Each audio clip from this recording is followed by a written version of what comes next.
Greetings in the wonderful name of our Lord Jesus Christ. Salam dalam nama Tuhan kita, Tuhan Yesus Kristus. It has been a great joy and privilege sharing with all of you, meeting many of you. Sungguh suatu sukacita dan kehormatan buat saya bertemu dan berbagi firman dengan saudara semua. I have learned many things. Saya belajar banyak hal di sini. Praise God. Puji Tuhan. My favorite learning is Indonesian. Smart, rich, handsome. Yang paling saya ingat adalah orang Indonesia pintar, kaya, dan ganteng. Today, I want to share with you the importance of God's hand in your life. Pagi ini saya mau berbagi tentang pentingnya tangan Tuhan atas hidup kita. What does it mean, God's hand in your life, in your family, in your ministry? Apa maksudnya ada tangan Tuhan atas hidup saudara, atas keluarga saudara, atas pelayanan saudara? Let's read Ezra chapter 7 verse 10 together. Ezra set his heart to study the law of the Lord, practice and to teach. Ayat 10, sebab Ezra telah bertekad untuk meneliti Taurat Tuhan dan melakukannya serta mengajar ketetapan dan peraturan di antara orang Israel. How many of you are familiar with this verse? Raise your hand. Berapanya yang udah tahu ayat ini? Higher. Oh, not many. Enggak banyak yang tahu. Pastor, we have a problem. Pak Gembala, ada masalah nih Pak. All right. This Ezra, so that you will know the context, was used by God to bring about spiritual revival in the return of the people from Babylon to Jerusalem. Supaya Bapak Ibu tahu, jadi konteks Ezra ini adalah hamba Tuhan yang dipakai dalam restorasi orang-orang Israel yang kembali dari pembuangan Babil. Zerubbabel rebuilt the temple, Nehemiah rebuilt the wall, but it was Ezra who rebuilt the spiritual life of the people. Jadi Raja Babel membangun kotanya, lalu Nehemia membangun temboknya, tetapi Ezra lah yang membangun kebangunan rohani untuk umat Israel. I want you to notice the first word of verse 10. For Ezra set his heart to study. For. Kita teliti kata pertama dari ayat ini. Sebab Ezra telah bertekad untuk meneliti. I want you to know the importance of the word for. It can be translated as because. Ezra studied the law to practice and to teach. Kalau dalam bahasa Inggris diterjemahkan for, tetapi dalam bahasa Indonesia sudah tepat yaitu sebab, karena. Every time you see the word for, you must look at the verses before. Setiap kali kita membaca kata sebab, maka kita harus melihat ayat sebelumnya, yaitu penyebabnya. So what is the verse before? Jadi apa ayat sebelumnya? Verse 9. Ayat 9. The good hand of the Lord was upon him. Karena tangan murah Allahnya itu melindungi dia. The good hand of God was upon Ezra because he set his heart to do three things. Tangan Tuhan tuh ada atas hidup Ezra karena dia menetapkan hatinya untuk melakukan tiga hal. But before I tell you the three things, I want you to know what does it mean the good hand of the Lord was upon Ezra. Sebelum kita meneliti kata-kata tersebut, kita akan lihat mengapa ada tangan Tuhan atas hidup Ezra. In the Bible, when the Bible uses the good hand of God is upon you, it means spiritual, divine, special blessing. Ketika dalam Alkitab dikatakan tangan Tuhan atas seseorang, maka itu adalah berkat urapan yang luar biasa spesial. Example. Contoh. The blessing of favor with those in authority. Yaitu adalah berkat karunia untuk mereka yang dalam otoritas pemerintahan. Let's look at verse 6. Kita lihat ayat 6. The Lord Ezra went from Babylon. He was a scribe in the law of Moses, which the Lord God of Israel had given him, and the king granted him all the request that he requested because the hand of the Lord was upon him. Ayat 6, Ezra ini berangkat pulang dari Babel, ia adalah seorang ahli kitab, mahir dalam Taurat Musa yang diberikan Tuhan Allah Israel, dan raja memberi dia segala yang diingininya. Oleh karena apa? Karena tangan Tuhan Allahnya melindungi dia. Do you want God's blessing so that those in authority will be a blessing to us also? Apakah Anda rindu supaya tangan Tuhan ada atas hidup saudara, sehingga berkat dari pemerintahan atau otoritas itu ada atas hidup kita juga? Do we need blessing from those in authority, like giving us permission to preach, giving us permission to gather? Do you want those blessings? Apakah Anda perlu berkat dari pemerintahan supaya Anda bisa bebas melayani Tuhan, bebas beribadah, dan segala macam? I want God's blessing, and I want those in authority to be nice to Christians. Amen? Saya ingin berkat Tuhan dan saya rindu supaya para pemerintah itu memberikan kemurahan untuk kita beribadah dan melayani. So Amen? one of the blessing that you will understand is favor from those in authority. Jadi berkat yang pertama diterima adalah berkat dari pemerintahan atau mereka yang punya otoritas di atas kita. Another blessing is the blessing of being able to succeed in your purpose, your mission. For example, Berkat berikutnya adalah Anda diberikan karunia untuk bisa sukses dalam setiap pekerjaan atau pelayanan yang dipercayakan. look at Ezra, verse 9, same chapter. The first of the first month, he began to go from Babylon. On the first of the fifth month, he came to Jerusalem. It took him 5 months. This is 900 miles of traveling. It's like from here you walk all the way to Jakarta, even farther. Jadi kalau di dalam ayat 9 Anda baca bahwa Ezra itu berhasil dalam perjalanannya selama 5 bulan, kurang lebih 600 mil atau 900 kilo. God granted him protection, success, finish his objective, because, everybody read, because the good hand of his God was upon him. Di ayat 9 dikatakan bahwa dia bisa sukses melakukan semua itu karena apa? Karena tangan murah Allahnya itu melindungi dia. Do you want God's hand in your life? Apakah Anda rindu tangan Tuhan atas In hidup your Anda? work? Dalam pekerjaan Anda? Now, because of all of those God's hand upon him, you now know the context of verse 10. Sekarang Anda tahu konteks karena Anda sudah membaca ayat 9 sehingga bisa mengerti ayat 10. God's hand was upon him because Ezra did 3 things. Jadi tangan Tuhan atas hidup Ezra karena dia melakukan 3 hal. First, Yang pertama, study the law.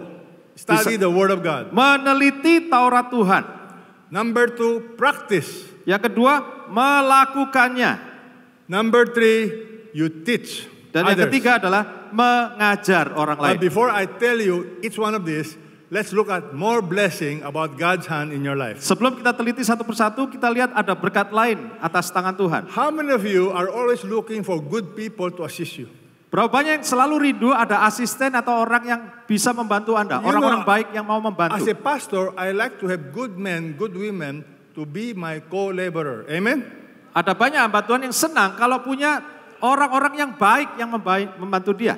If you are in business, you want to have good people working with you and for you. Yes? Kalau Anda seorang bisnismen, Anda ingin ada orang-orang bisnismen yang membantu Anda juga. If you have God's hand upon your life, your business, your ministry, look at the blessing. Kalau Anda ada tangan Tuhan atas hidup pekerjaan saudara, lihat berkatnya. Let's read. The good hand of our God was upon us. Therefore, he brought us man of insight in the sons of Mali, the son of Levi, the son of Israel, namely Sherebiah and his sons and brothers, 18 men. God gave Ezra 18 capable men. Di Ezra 8 ayat 18 dikatakan seperti begini. Kemudian karena tangan murah Allah kami itu melindungi kami, didatangkanlah oleh mereka kepada kami orang-orang yang berakal budi dari Bani Mahli bin Lewi bin Israel, yakni Sherebiah dengan anak-anak dan saudara-saudaranya 18 orang. Jadi ada 18 orang yang dikirim Tuhan yang membantu Ezra.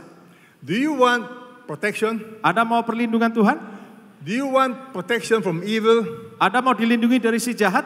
Look at the meaning of God's hand in your life. Lihat atas tangan Tuhan untuk saudara. Let's read together. We journeyed from the river Ahava on the 12th of the first month to go to Jerusalem. Everybody read, everybody. The hand of our God was over us, and he delivered us from the hand of the enemy and the ambushes by the way. Saya bacakan bahasa Indonesianya. Kemudian berangkatlah kami dari sungai Ahava pergi ke Yerusalem pada tanggal 12 bulan pertama untuk berjalan ke Yerusalem.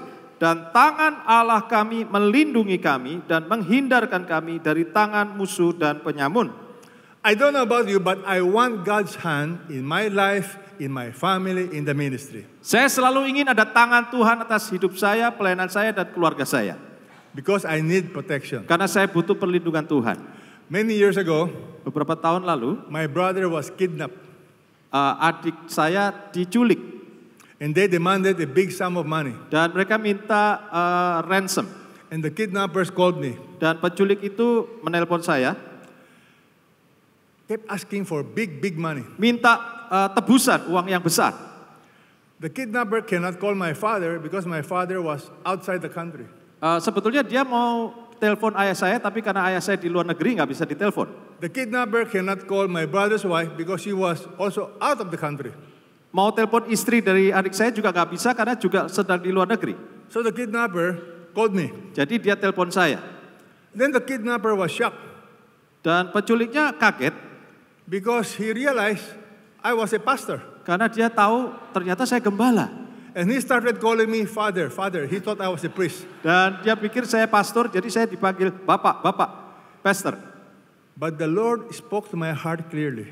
Dan Tuhan bicara dengan saya jelas. Don't give them the amount of money they're asking. Jangan kasih uang tebusannya. You know what I did? Apa yang saya lakukan? My quiet time was God's hand in your life, God's presence. And do you remember Hezekiah? Saat teduh saya waktu itu adalah tentang tangan Tuhan. Jehoshaphat? No, Jehoshaphat. Tentang Yehosafat waktu itu saya baca. The Lord told Jehoshaphat, tomorrow you face them. Dan Yehosafat diberi perintah, besok kamu temui dia. So, I cut off the telephone. Jadi saya cabut telepon. At that time, no cell phone. Waktu itu belum ada HP. It's all, Semua masih telepon putar. Some of you don't know what I'm talking about, okay? Yang usianya masih muda nggak tahu. So I went to sleep. Saya tidur. The kidnappers got angry at my brother. Penculik saya marah. The kidnapper said, why is your brother not answering the phone? Dan dia tanya pada adik saya, kenapa kok dia nggak Why jawab is he telepon? always busy? Kenapa kok dia sibuk terus? You know why? Because it's unplugged. Karena kan saya cabut kabelnya. And then my brother told the kidnappers, Lalu adik saya ngomong ke penculik, you want to kill me? kamu mau bunuh saya? I'm going to heaven. Saya masuk surga. Because my brother is a Christian. Karena kakak saya ini orang Kristen. Where will you go? Kamu kalau mati kemana? So the next morning at 6 o'clock, Besok pagi jam 6, the Lord impressed upon my heart, Tuhan memberikan satu plug the impresi. phone. Plug the phone. Sambung lagi kabel teleponnya. When I plug the phone, ring. Langsung bunyi teleponnya. Father, Bapak, why are you not talking to us? kamu kok gak bilang dulu? God's hand was upon us because the Lord told me what to tell them. Very simple. Tangan Tuhan atas kami karena Tuhan memberitahukan kami apa yang harus kami I lakukan. told them, all Saya you katakan, need is money. You want money, I know. You don't want to kill my brother. Aku tahu kamu perlu uang, kamu gak mau bunuh adik saya. You don't want to torture him. Kamu gak mau siksa dia. You want money. Kamu perlu uang kan? I cannot give you that big money, but I can give you some money. Aku tidak bisa memberikan uang yang banyak, tapi sedikit bisa. So I gave him an amount. Jadi saya kasih beberapa jumlah. The kidnapper said, that money is not enough to change the tire and the gasoline. Penculiknya bilang, ini gak cukup buat bayar bensin dan ganti ban. I said, okay. How do you bargain in Indonesia? You bargain. Tawar, ya. Tawar. Ditawar. Biasa ibu-ibu di pasar. Anyway, I agreed on a much smaller amount. I told my wife, we'll get the money, cash, plus God's way to heaven. Gospel tract, how to go to heaven. Jadi saya bilang ke istri, ya udah kita negosiasi supaya uangnya dikit, tapi kita tambah bensin tuh ke surga. Yeah, very simple. 10 minutes of talk, finish. 10 menit selesai negosiasi. Then I went to the place where I gave the money. Lalu saya pergi ke tempat yang dituju untuk My memberikan uang. brother was released. Adik saya dilepas. I realized something. Saya sadar sesuatu, In the midst of danger, di tengah-tengah bahaya, God can protect us. Tuhan bisa melindungi Praise kita. God. Puji Tuhan. Now, look at the New Testament, how is the word God's hand in your life is used? Mari kita lihat di perjanjian baru bagaimana tangan Tuhan bisa melindungi Everybody kita. read this together. The hand of the Lord was with them. Everybody? The was with them. And a large number believed, turned to the Lord. Kisah Para Rasul 11 ayat yang ke-21. Saya bacakan. Dan tangan Tuhan menyertai mereka dan sejumlah besar orang menjadi percaya dan berbalik kepada Tuhan. How many of you are pastors here? You are Berapanya yang pastors. gembala di sini? Raise your hand. Raise your Boleh hand. angkat tangan, gembala. Okay. How many of you are small group leaders? Berapanya yang gembala komsel? Okay. What are the rest? Yang sisanya apa? You are a follower of Jesus. Pengikut Amen? Yesus, amin.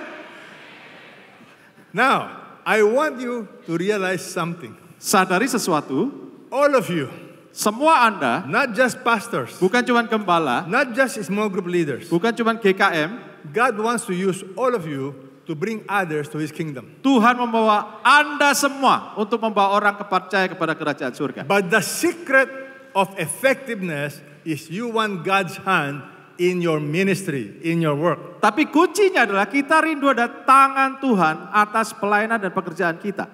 And many years ago, I prayed for God's hand in our life, in our ministry. Beberapa tahun yang lalu saya minta tangan Tuhan atas pelayanan dan pekerjaan kami. I was a businessman. Saya dulunya bisnismen, I did not go through seminary, saya tidak pernah ke seminari, but I have a heart to share the gospel. tapi saya punya hati untuk berbagi Injil And I have a heart to disciple people, dan untuk memuridkan, especially business people. biasanya orang bisnis. So almost 40 plus years ago, 40 tahun yang lebih yang lalu, we started a Bible study in our house. kami mulai studi Alkitab bersama di rumah kami. We started with two couples who are not believers, Kami mulai dengan dua pasangan suami istri yang belum percaya, my wife and I. saya dan istri. That's how we started, small group. Ini cara kita mulai dengan grup yang kecil. And then the Bible study began to grow like your church, like Pastor Timothy. Lalu mulai diberkati dan The mulai church began berkembang to grow. seperti gereja Anda. So we kept growing. Terus bertumbuh, berkembang. And then we kept growing and growing, Terus berkembang, bertumbuh. where people decided we will meet in different places. Maka kami memutuskan kami perlu tempat lain. And a businessman donated the building to us. Dan seorang bisnismen memberikan gedungnya untuk kami pakai. So we met in this place, plus another businessman who is not from our church, Bukan dari gereja kami, bisnismennya donated a big place for us also. memberikan juga gedungnya untuk kami pakai. But God is amazing. Tuhan itu luar biasa. If you have God's hand in your life, Kalau ada tangan Tuhan atas I saudara, want you to know something. God's work, done God's way, in God's time, will never lack God's resources, God's money. pekerjaan Tuhan dan jalan Tuhan dalam waktunya Tuhan tidak akan pernah terlambat untuk saudara. And after almost 30 years of going from place to place, Setelah hampir lebih kurang 30 tahun pindah-pindah, we kept renting sewa sana, sewa sini, because we kept growing. dan kami terus bertumbuh. God allowed us to build our new headquarters today. Kami diizinkan Tuhan punya markas besar. This is without borrowing a single centavo. Tanpa pinjam bank 1 rupiah pun. God is amazingly able to provide all that you need in your ministry, in your family, in your life. Tuhan sanggup secara luar biasa menyediakan kebutuhan pelayanan, keluarga, dan pekerjaan pelayanan Anda. 2 years ago, last year, God gave us an expansion, another building. 2 tahun yang lalu kami diberikan ekspansi oleh Tuhan That is for our university. untuk universitas kami. No borrowing. Tidak ada pinjaman. God's work, Pekerjaan Tuhan, God's way, jalan Tuhan, God's time, waktunya Tuhan, plus God's hand, dan atas tangan Tuhan. blessing from the Lord. Berkat Amen. dari tangan Tuhan. So, how will you experience God's hand in your life, in your family, in your business, in your ministry? Bagaimana caranya Anda mengalami tangan Tuhan atas hidup, keluarga, dan pelayanan saudara? Would you like to learn? Mau belajar? There's no magic, no shortcut. Tidak ada jalan pintas atau magic. I'll show you from the Bible. Saya akan ajarkan dari kitab suci. Let's read this verse one more time. Mari kita baca lagi. Ezra set his heart to study the law of the Lord, practice and teach his statutes. Ezra 7 ayat yang ke-10. So, it begins with your heart. Set your heart. You know, the heart is the most important. If your heart, Ezra mulainya dari hatinya, menetapkan hatinya. Semua dimulai dari hati. if your heart is set in the right direction, Kalau hati Anda sudah diarahkan untuk yang tepat. remember the first night, Ingat malam a pertama, passion to please God. gairah untuk memperkenan Tuhan. Make that your passion. You want to please God in everything. Jadikan itu gairah saudara untuk memperkenan Tuhan dalam segala hal. God looks at your heart. Karena Tuhan melihat hati saudara. Now, Ezra's heart, he wanted to do 3 things. Dalam hati Ezra, dia mau melakukan 3 hal. Everybody repeat after me. Number 1, study. Nomor 1, belajar. Number 2, practice. Nomor 2, praktek. Number 3, teach. Nomor 3, mengajar. All right, what do you mean study God's word? Apa maksudnya belajar firman Tuhan? To study God's word implies not just reading. Bukan cuma membaca, You meditate on God's word. tetapi merenungkan firman Tuhan. Everybody, let's look at this verse. Joshua chapter 1, verse 8. Yosua 1 ayat 8. This book of the law shall not depart from your mouth. You shall meditate on it day and night, so that you may be careful to do according to what is written in it. Then you will make your way prosperous, and then you will have success. Janganlah engkau lupa memperkatakan kitab Taurat ini, tetapi renungkanlah itu siang dan malam, supaya engkau bertindak hati-hati sesuai dengan segala yang tertulis di dalamnya. Sebab dengan demikian perjalananmu akan berhasil dan engkau akan beruntung. Not just read, Bukan cuma membaca, not just study. bukan cuma belajar, Study means you meditate. tapi merenungkan. How many of you believe the Bible is the Word of God? Berapa banyak percaya bahwa Alkitab adalah firman Allah? You believe with your heart the Bible is the Word of God. Raise your hands. Yang percaya dengan segenap hati bahwa Alkitab adalah firman Allah. So, Pastor, you better watch, huh? Okay. Lihat ya, yang gak angkat tangan. You catat. believe the Bible is God's Word? Anda percaya Alkitab adalah firman Allah? Praise God. Puji Tuhan. If you believe the Bible is God's Word, second question. Pertanyaan kedua. How many of you have read the entire Bible? Berapa banyak yang pernah baca dari Kejadian sampai Wahyu? From Minimal Genesis sekali. to Revelation? Minimal sekali. Wow, many. Banyak. Some of you believe the Bible is the Word of God, but you have not read the entire Bible. Ada dari saudara yang percaya bahwa Alkitab firman Allah, tapi belum membacanya semua. Why? Kenapa? If you really believe the Bible is God's Word, don't you think you must read and study God's Word? Kalau Anda percaya bahwa Alkitab adalah firman Allah, bukankah seharusnya Anda membacanya dari depan sampai belakang? In our movement, in our church, Di dalam kegerakan kami, gereja kami, we encourage everybody to read the Bible at least once a year. The entire Bible, from Genesis to Revelation, at least once a year. kami mendorong jemaat kami untuk membaca minimal setahun sekali dari Kejadian sampai Wahyu. If you have not read the whole Bible, I suggest you start doing it August, September, October, November, December, and your pastor will give you a gift. You read Kalau Anda the bisa entire selesaikan Bible. sampai akhir tahun ini, Bapak Gembala kasih kado khusus buat saudara.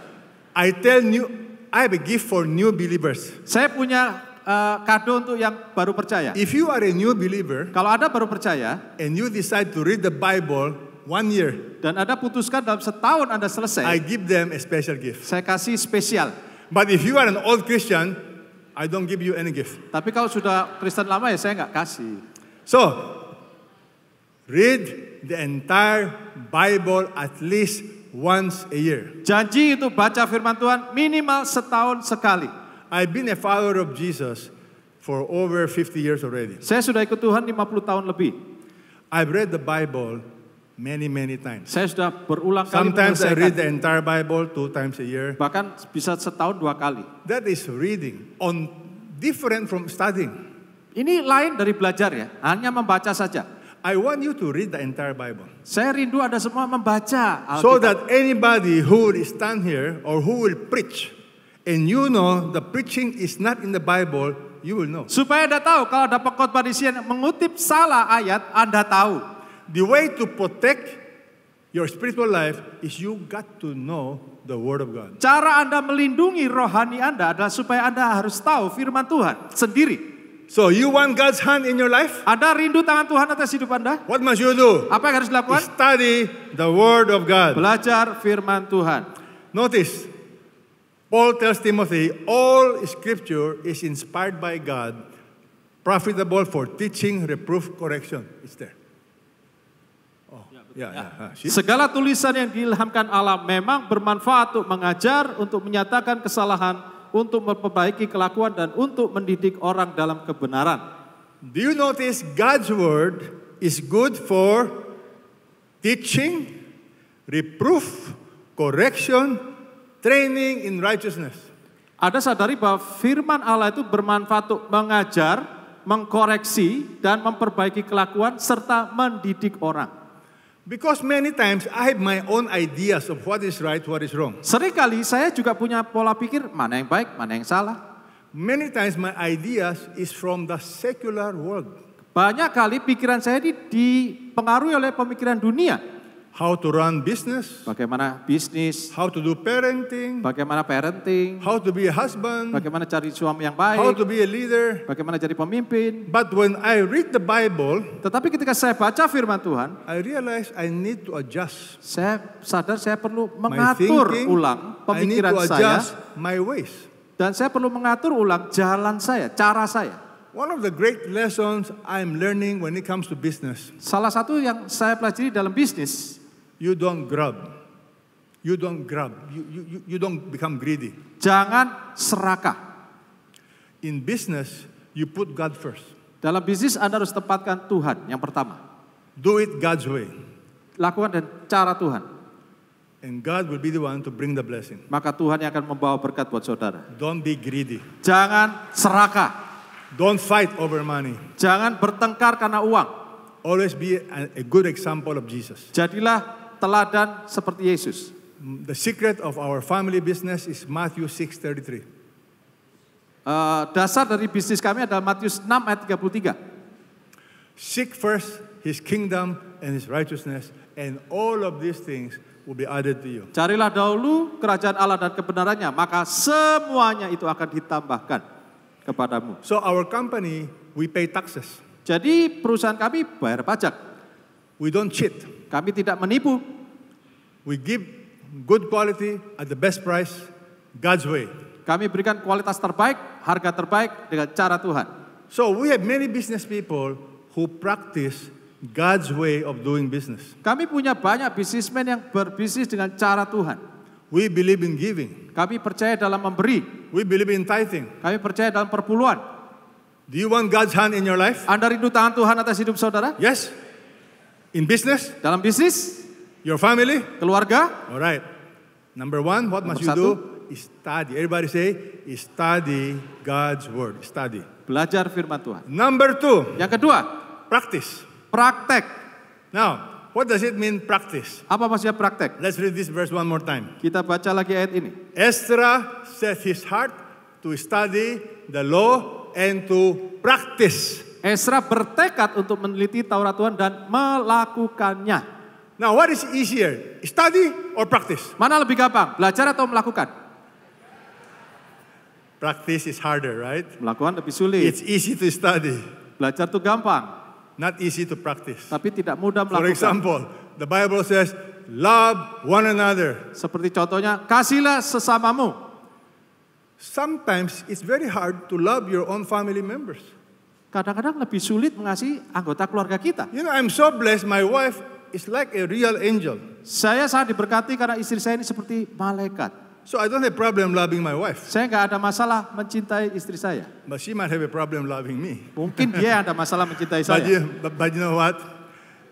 You follow God's word. Tapi ikutlah firman Tuhan. I tell husband and wife, many times we have husband and wife problems in the Philippines. Di Filipina, di sini nggak ada. Di Filipina banyak masalah keluarga. I have discovered something. Saya temukan sesuatu. Because our movement is all over the world. Gerakan kami ada di banyak negara. We're in the Middle East, we're in America, we're in Timur Europe. Tengah, Amerika, Eropa. And I notice we all have the same problem. Ternyata problemnya sama. I also notice handsome Indonesian have the same problem. Ternyata orang Indonesia yang ganteng-ganteng juga punya problemnya No sama. matter how perfect is your marriage, you still have problems. From Tidak peduli time- seberapa bagus from sempurnanya time to pernikahan, time with Anda your wife, punya with your husband. masalah dengan Yes? suami dan istri. Ya apa enggak? Yes, that's why I'm so happy. Somebody shared with us last night. They follow the principle. How can I improve? Have I hurt you? Tadi malam saya senang karena ada yang sharing ke saya bahwa kami praktek Pak. Bagaimana kami bisa menjadi pasangan lebih baik. You know, Pastor, you have good members. Pak Gembala, They jemaat Anda follow bagus-bagus. the instructions. Mereka semua They taat-taat. practice Mereka praktek what they learn. apa yang dipelajari. You know, some Christians, they like to attend seminar. Seminar every day. One ear here, the Bible goes out the other way. Banyak orang Kristen datang seminar, masuk sini, keluar sana. So I tell them, Saya beritahu kepada mereka, you practice what you learn. prakteklah apa yang Anda pelajari. You want God's blessing? Anda mau berkat Tuhan? One of the hardest thing to teach people in my experience Dalam pengalaman saya yang paling is sulit adalah forgiveness. pengampunan. Forgiveness. What do I mean? Apa maksud saya? Well, remember, you want God's hand in your life, you must study. Next, what must you do? Practice. Tell your neighbor, study, practice. Kalau Anda mau berkat Tuhan, Anda harus belajar dan praktek. Katakan pada tetangga Anda, practice. belajar dan praktek. Look at James chapter 1, 22-25. Lihat di Yakobus 1 ayat 22 dan 25. Let's read together. Kita baca sama-sama. Prove, everybody, prove yourselves doers of the word, not hearers only. You delude yourself.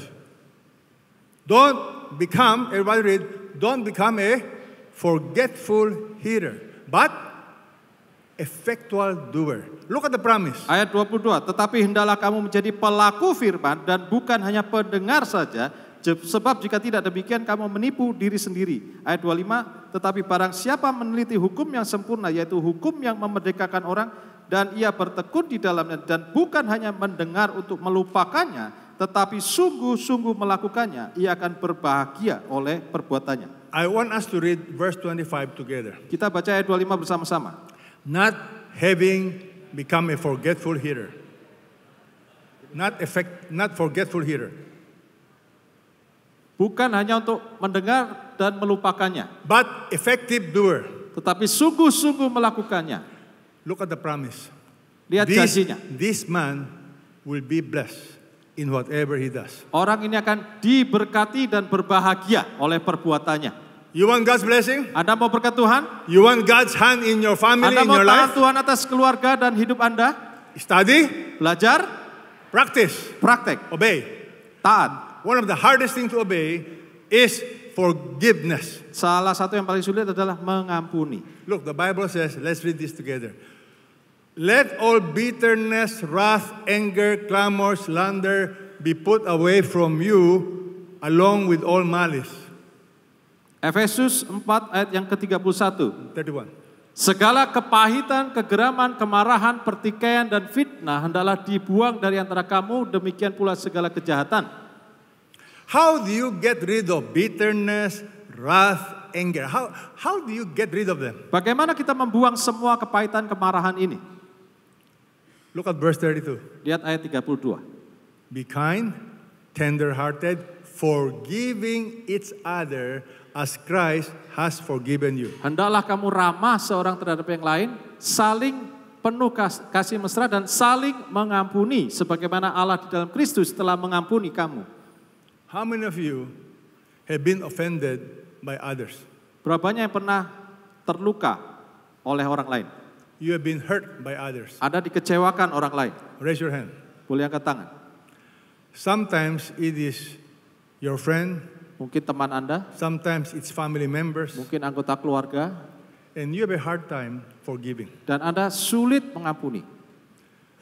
The Bible tells us you are to forgive. Alkitab berkata engkau harus I mengampuni. want to share with you the story of my daughter, what happened to her, and then my wife will share how we forgave. Saya akan sharing apa yang terjadi dengan putri kami dan kami akan belajar mengampuni, saya dan istri saya. Many years ago, the worst thing that a father can ever imagine Beberapa tahun yang lalu, apa yang paling buruk yang bisa dialami seorang ayah is to have people abuse or rape your daughter. yaitu kalau orang itu memperkosa putrinya. It's very painful. Sangat sakit. So I want you to hear her testimony. Mari kita dengarkan kesaksian putri saya. When I was 15 years old, 10 men with guns entered our home one Friday night. They were robbers. My parents weren't home, they were teaching a Bible study in another city. I was home with my younger siblings. 2 of my friends also came over to spend the night. That night, I was raped and sexually abused by 7 of those men. 2 of my friends were also victimized. By God's grace, none of us were killed. We were rescued 2 hours later. When my parents came home, there were police cars everywhere. They thought someone had died. One of the most painful things I've ever had to do was tell my parents what happened to me. I knew it was going to hurt them to hear it, and there were other instances in my life when I had to tell them foolish things I had done and ask for their forgiveness, but that one moment carved a deep wound in my heart. My parents had safeguarded my innocence. They had raised me with good values. I had no prior experience with premarital sex. I'd never even been kissed. So having to say the word rape made me feel so spoiled and ruined, and I was embarrassed and I was ashamed. When they found out, we all cried together. It was unbelievable that something like this could have happened. It was at this point that I met an important crossroad. A faith choice had to be made. Would I allow this tragedy to define my faith, or would I allow faith to define this tragedy? On the one hand, I could have let affliction determine my perception of God. How could a loving God allow me to be raped? Why did he open the hedge of his protection? What happened to his promise to watch over his children, his followers? Was God present, and why didn't he stop it? I didn't know how God would redeem this tragedy back then, but immediately following the night of the rape, my 2 friends and I, along with our families, made 3 very important decisions. The first choice was to believe in who God is, that he had a purpose and a reason for what happened. I said, God, you are sovereign. I know you love me. You are good. I don't need to understand now, but I will hope in who you are in your character. I held on to Romans 8:28, which says, but God causes all things to work together for the good of those who love him. This choice was the beginning of my journey towards healing. There was still this inexplicable pain, but I let this pain turn me towards God and not away from him. The second choice I made was to forgive the men who hurt me. Even though I hated what the robbers did to my friends and I also felt pity for them. I knew that they did this because they did not have a relationship with Jesus Christ. I remembered that I too was once lost and then found, enslaved and then set free, headed for eternal damnation but then redeemed. So who was I to pronounce judgment upon my defilers? For all have sinned, the Bible says, and fall short of the glory of God, Romans 3:23. Once upon a time, I was also destined for the same destruction, but I embraced God's solution to the universal problem of sin through Jesus Christ, his Son. Colossians 1, verse 13 to 14 says, for he rescued us from the domain of darkness and transferred us to the kingdom of his beloved Son, in whom we have redemption, the forgiveness of sins. So with the same forgiveness that God had given me through Christ, I was able to forgive the men who hurt me. There was no residual bitterness. Did I still feel the pain and the consequences of what they did? Of course. Sometimes I still do. But regardless, I gave them unconditional forgiveness. I resolved that even if they would never ask for forgiveness in my lifetime, it was a done deal. I forgave them. My 2 friends did the same. This is one of the reasons why we didn't live handcuffed or shackled to the offenses done against us. We set ourselves free by making the choice to forgive. Sometimes we can't always understand the why, but if we understand the who, the why can wait. I didn't know how God would use what happened, it seemed like a black hole in the timeline of my life when I was 15. But I remember that God has an everlasting love for me, a love that was demonstrated at the cross through his son Jesus. In fact, I thought I was going to die that night, but God let me live to proclaim victory in him. And this is the why that came later for me. So the third choice I made was to proclaim what God has done in my life to give him the glory. I really believe that the devil wanted to destroy the work of God in my life and in my families and even the ministry. He wanted us to stay victims, but God wanted us to be victorious to show the world his goodness and power. 2 weekends after I was raped, my parents made an announcement to our church congregation. They communicated our hope in God to use this tragedy for good. And I distinctly remember the song being played, and it wasn't even intentional, but it was called Hearts Courageous. And the song goes, we're marching on with hearts courageous. We'll follow anywhere you want us to. And should you lead us where the battle rages, Lord, we'll march with hearts courageous after you. And I stood in the audience singing this, and the tears kept falling because the song defined exactly what my family and I were going through and affirmed our resolve to keep following Jesus. I want to borrow the words of Joseph in Genesis 50, verse 20, when he said, you intended to harm me, but God intended it all for good. When I look back in my life, I've been the recipient of much good. Also, my two friends, they would say the same thing. You know, we are happily married to wonderful Christian men, and we're serving God alongside our spouses. We have children who are growing up in the faith. And it's really been such a blessing to see how he has redeemed what happened in our lives.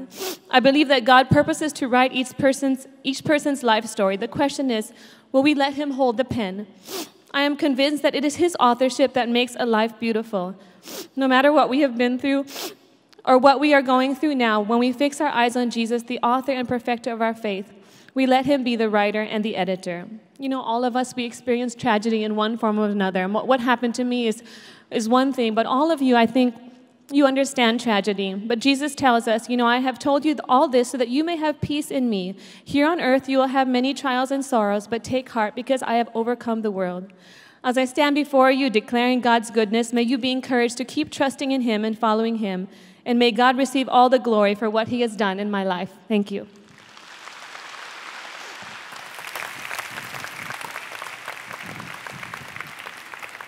We have learned that forgiveness is eventually a choice. Kami belajar bahwa mengampuni itu adalah pilihan. Forgiveness is not dependent on feelings. Bukan bergantung pada perasaan. It's a heart choice. Tetapi itu adalah pilihan hati kita. It is not forgetting. Bukan melupakan. In fact, it is trusting God. Tetapi percaya kepada Tuhan. And this is the verse that is very important. Let's read this together. Whenever you stand praying, forgive if you have anything against anyone, so that your Father who is in heaven will also forgive you your transgressions. Markus 11 ayat 25, dan jika kamu berdiri untuk berdoa, ampunilah dahulu sekiranya ada barang sesuatu dalam hatimu terhadap seseorang, supaya juga Bapamu yang di surga mengampuni kesalahan-kesalahanmu.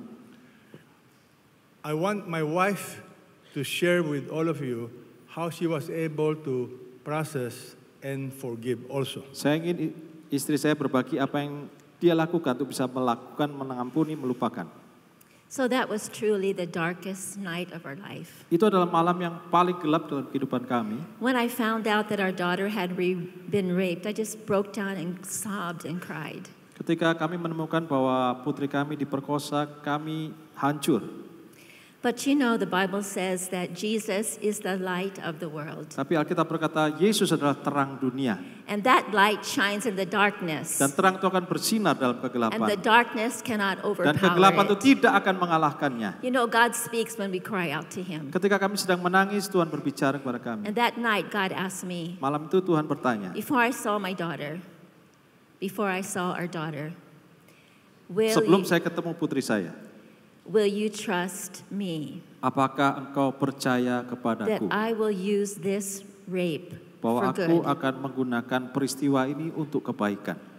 In my mind, we always say God uses all things to work together for good. Dalam pikiran kami, biasanya kami berpikir Tuhan memakai segala sesuatu untuk kebaikan. But I had never included rape in all things. Tapi kami tidak pernah memasukkan kata pemerkosaan dalam segala hal ini. But God reminded me, all things, Diana, I will use for good if you will trust me. Tetapi Tuhan berkata, termasuk hal ini pun aku akan pakai untuk kebaikanmu. And so that night, we're in the car together, not talking. Malam itu kami di mobil, kami berdua diam 1000 bahasa. We're talking to God. Kami semua ngomong sama Tuhan. I told God, Saya berkata kepada Tuhan, okay, baik, I will trust you. aku mau percaya You kepadamu. are a God that does not lie. Engkau adalah Allah yang tidak pernah berdusta. And like Jacob, Seperti Yakub, I will hold on to you aku akan berpegang kepadamu until I see the fulfillment of your promise. sampai aku melihat penggenapan janjimu. And then Jesus told us, Lalu Yesus berkata kepada kami, the thief comes to kill, steal, destroy.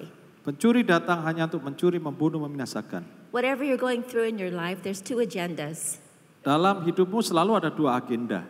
The thief comes to kill, steal, destroy. Pencuri datang untuk mencuri, membunuh, membinasakan. But when you trust God to use all things for good, Tetapi ketika engkau percaya bahwa Tuhan bisa memakai segalanya untuk kebaikan, Jesus says, Tuhan berkata, I have come to give you life aku datang untuk memberi and kau to give hidup, it to you abundantly. That's His bahkan hidup promise. yang berkelimpahan.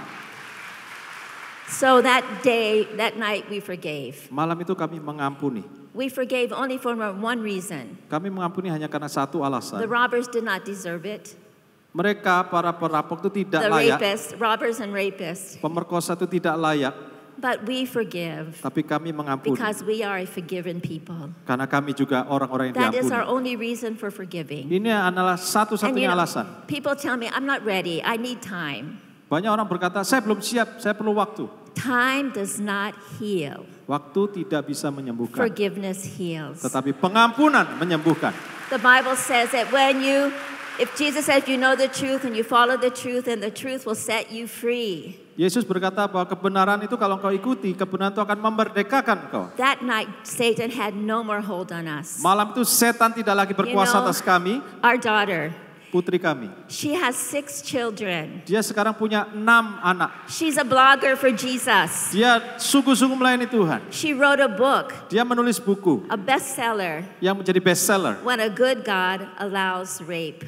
Tuhan yang baik itu akan membiarkan It's an sesuatu. oxymoron. Itu adalah satu But yang it's true. bertentangan tetapi She wrote the benar. book. She wrote the book Dia menulis buku itu so that people, whatever they've gone through, whatever crisis, supaya apapun yang dialami seseorang dalam they krisisnya, would know that we don't have to live as a victim, jangan punya mental korban, but we can live as a victor in Jesus. tetapi menjadi pemenang di dalam Yesus. You see, when you forgive, Ketika Anda mengampuni, the prisoner is set free when you forgive, maka yang terbelenggu itu akan dibebaskan, and the prisoner is you. yaitu Anda yang God bless you. terbelenggu. Tuhan memberkati Anda. Praise God. Puji Tuhan. You know, my daughter, Putri saya, you saw the picture, right, yesterday? Anda sudah lihat, She's the one with 6 children. dia punya 6 anak sekarang. They all love the Lord. Semua cinta Tuhan. In fact, my grandson, some of them are already preaching, teaching. Bahkan cucu saya sudah ada yang khotbah, ngajar. God's hand in your life, in your Tangan family. Tuhan atas hidup dan keluarga Anda. It does not mean you will not have problems. Tidak berarti Anda bebas masalah. In the midst of problem, Di you tengah-tengah masalah, experience Anda peace, mengalami damai, power, kuasa, victory. dan kemenangan. So I don't want you to think there is no pain. Jangan berpikir, oh nggak sakit kok. I have never cried more in my life. Saya belum pernah menangis sekeras itu. For the next few months, I will be driving Dalam beberapa bulan setelah kejadian itu saya mengemudi mobil, and I'll just cry. saya tiba-tiba bisa menangis.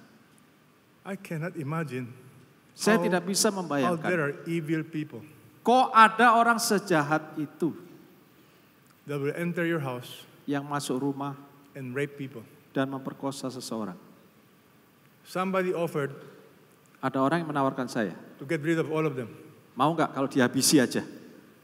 In our church, we have military officer. Di gereja kami juga banyak orang militer. And I told them no. Saya katakan enggak. I will surrender them to God. Saya serahkan mereka kepada Tuhan. God is the ultimate judge. Tuhan adalah hakim yang tertinggi. If you know the background, I came from a Bible study on a Friday night.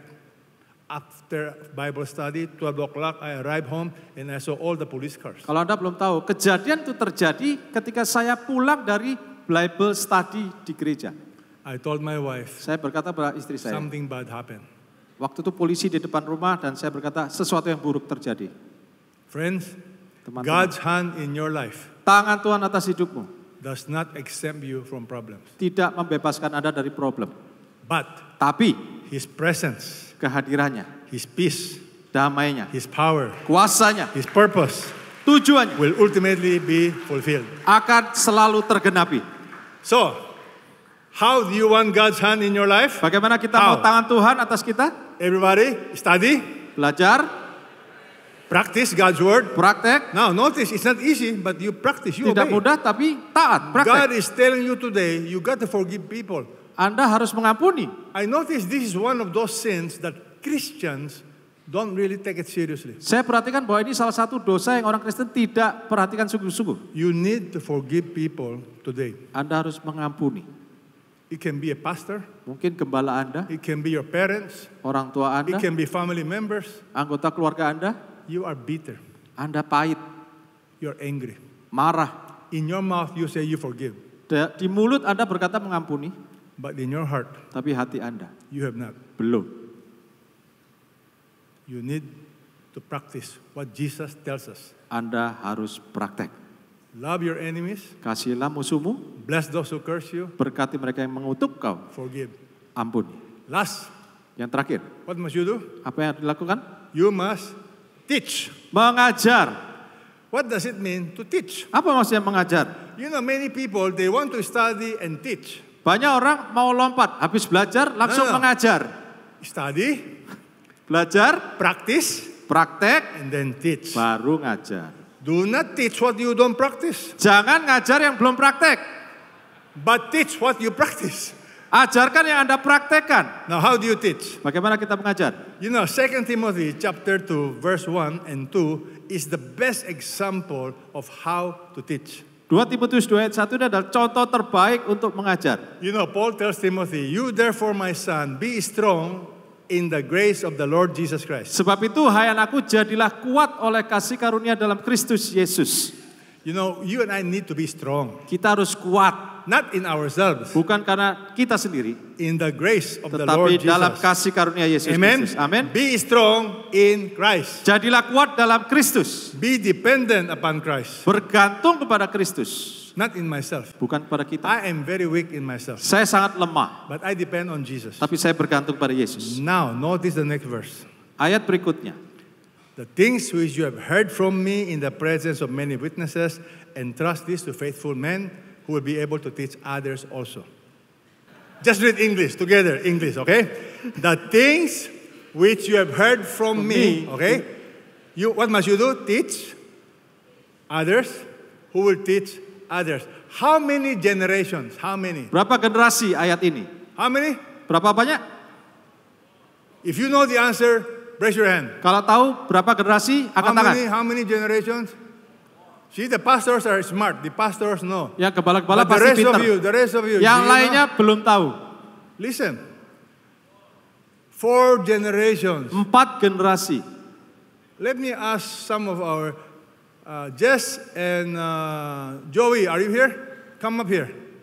All right. Saya panggil Pak These Jess. are dan Joy. our pastors who came with me to Indonesia. Ini adalah gembala yang Come here datang ke saya ke quickly. Indonesia. Now, I want you to understand how you teach people. Bagaimana cara kita mengajar? Okay. Who is the older one? Okay, you come here. Yang lebih tua siapa ini? All right, then you, and then him. Okay. Paul to Paulus Timothy. mengajar Timotius. Timothy, you teach faithful men.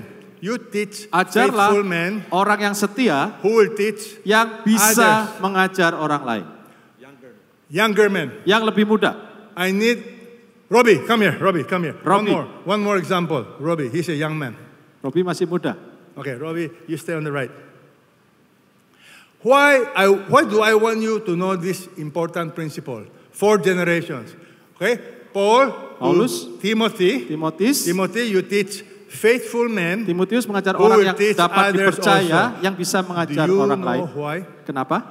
If you have only one generation, Kalau Anda cuma punya satu like most generasi, pastors, you and kebanyakan a gembala group of men, hanya punya satu grup, one generation, satu generasi, if you die, Anda mati, the movement stop. maka kegerakannya stop. But Tapi, if he sees me, you Timothy, you teach faithful men. What I do, he understand now because I'm going to check how is your faithful man. karena saya bisa mengecek apakah orang ini he setia. sees what I'm doing. Dia melihat apa yang saya And then he lakukan. tells the faithful man to teach others. Lalu orang ini mengajar So orang lain. he knows he must teach others. Dia juga tahu bahwa dia harus mengajar Because orang lain. he sees. Karena dia lihat Timotheus, faithful man, mengajar who orang will yang teach setia. others. If something happens to me, Kalau sesuatu terjadi dengan saya, no problem. gak masalah. Because he has started something. Karena dia sudah And memulai he will teach others also. yang orang and lain then akan he knows mengajar. already. Lalu dia he will tahu teach others. bahwa saya juga bisa So what mengajar. I do, I check my Timothy. Saya akan I cek said, Timotius. how is your faithful man? Gimana orang-orang yang kamu percayai? Sometimes I visit his disciples. Saya kadang-kadang kunjungi murid-murid saya. When you do ministry God's way, Kalau Anda melakukan pelayanan it dengan cara Tuhan, becomes a movement. ini akan menjadi movement, kegerakan. Not just one generation. If Bukan a cuma pastor satu dies, generasi. everything disappears. Satu pendeta mati, maka semuanya stop. You want a movement. Amen? Anda rindu kegerakan. Amin. Thank you. Thank you, man. Thank you. So, I want you to think.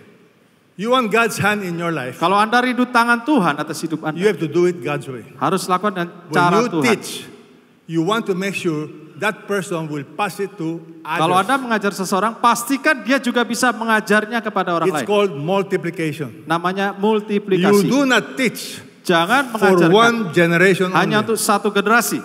I want you to hear as we close the testimony of one of our members. He's a businessman, he's a contractor, and I want you to be inspired with his learning of practicing and teaching others. Mari kita dengarkan let's see the kesaksian video. dari anggota gereja kami yang seorang kontraktor yang belajar firman Tuhan. Hi, my name is Joey Carlos, and I am an engineer. I build houses. My wife and I have 2 teenagers, and we live in Manila. For 8 years, we were members of the biggest religious sect in our country, the Philippines. They taught us that Jesus was a good man, but he was not God. We were forbidden to read the Bible. They said if we want to go to heaven, we just need to stay inside the organization until the end. Everything seems fine and okay until one day, something happened that changed my life forever. I was building a house for a man who I knew was a Christian because he has been initiating spiritual conversations with me. One afternoon, I asked him, is it true that a person can be saved and never lose his salvation? He thought about it and asked me, would you like to know the truth? Without hesitation, I said, yes. We went to a restaurant, and using a small booklet called The 4 Spiritual Laws, he showed me what the Bible says about God's plan for our salvation. When I realized that the Bible clearly teaches that Jesus Christ is God, I immediately asked him to be my personal Savior and Lord. It only took me 20 minutes for me to understand the truth about salvation through Jesus Christ. Then I threw away 8 years of my false teaching about Jesus. At the end of our conversation, Robert asked me who I wanted to share this good news to. Then he gave me 5 more yellow booklets. I didn't know that this would be a beginning of an amazing adventure with Jesus Christ. That same night, I led my wife to Christ. At breakfast the next morning, together we shared to our 2 teenagers and led them both to the Lord. That same day, after a meeting with Chris, my landscape contractor, I told him and his wife what I have just learned about Jesus and led both of them to Christ. That weekend, my family and I went to the countryside where my wife shared to her mom and dad. In the days that followed, my son Jethro led his classmate to Christ. My daughter Bianca led her best friend to the Lord. Then her best friend led her whole family to Christ. And now, they attend the same church with us at Christ Commission Fellowship, or CCF. I led my oldest brother and his wife to Christ. Then they led 5 of all their children to the Lord. The next weekend, we went to my mother's house and I led her to Christ. Then she led my 2 younger brothers to the Lord. I also went to my 2 uncles and led them to Christ. Later, they led all their children to the Lord. On the 3rd week, I was in a Mitsubishi car dealership. As I talked with one of the salesmen, I invited him to a discipleship group that night, even though he was not yet a Christian. When Robert and I picked him up, he had 12 friends with him. After sharing the gospel with them, all of them accepted Jesus. That same night, God gave me my own discipleship group. As Robert shared each follow-up lesson with me, I would then share it with my newly formed discipleship group. It was so easy.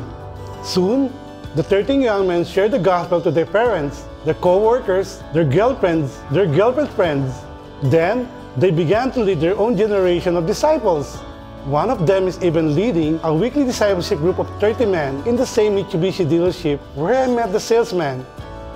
One of the girlfriends is a high school teacher who already shared to 200 of her students and co-teachers. I also started sharing my new faith to my clients, my construction workers, in all of my project sites. I realized I can share the gospel to everyone I know. In 2 months' time, I already personally shared my faith to almost 300 people. I am committed to sharing Christ in my career network, my extended family network, and my own social network. For example, as a national champion pistol marksman, I am sharing the gospel to our gun club. I encourage my fellow Christian shooters to form a discipleship group to lead other shooters to Christ. I also like to drive my 4x4 truck with an off-road driving club. At that time, these men were not yet followers of Jesus, but now several of them become Christian. Now that discipleship has become part of my life, I decided to make every Monday a Ministry Monday. I use that day to make myself available for ministry-related activities. I start Ministry Monday with a men's breakfast group. The group is made up of a cross-section of men that I have pulled from my hobby and my career networks. Some of us have business relationships with each other. Some of us know each other through common recreational interests. I've learned that success in witnessing is simply taking the initiative to share Christ in the power of the Holy Spirit and leaving the result to God. If the person rejects the gospel, I haven't lost anything. But if they accept, I have gained everything. I'm so grateful. If Robert had not initiated that spiritual conversation with me, I would have never known the truth about Jesus, and I would have never led those hundreds of people to Christ. My name is Joey Carlos. Once I didn't know that Jesus is God. Now I know Him, and I am committed to make His name known everywhere I go. By His grace, I'm willing to do anything so that others may know that Jesus is God. He is the Savior, and He is the Messiah. To God be the glory. Praise God, my friend. Puji Tuhan. God's hand in your life. Tangan Tuhan atas hidupmu. Study, Belajar, practice, praktek, teach. mengajar. God bless you. Tuhan memberkati Anda.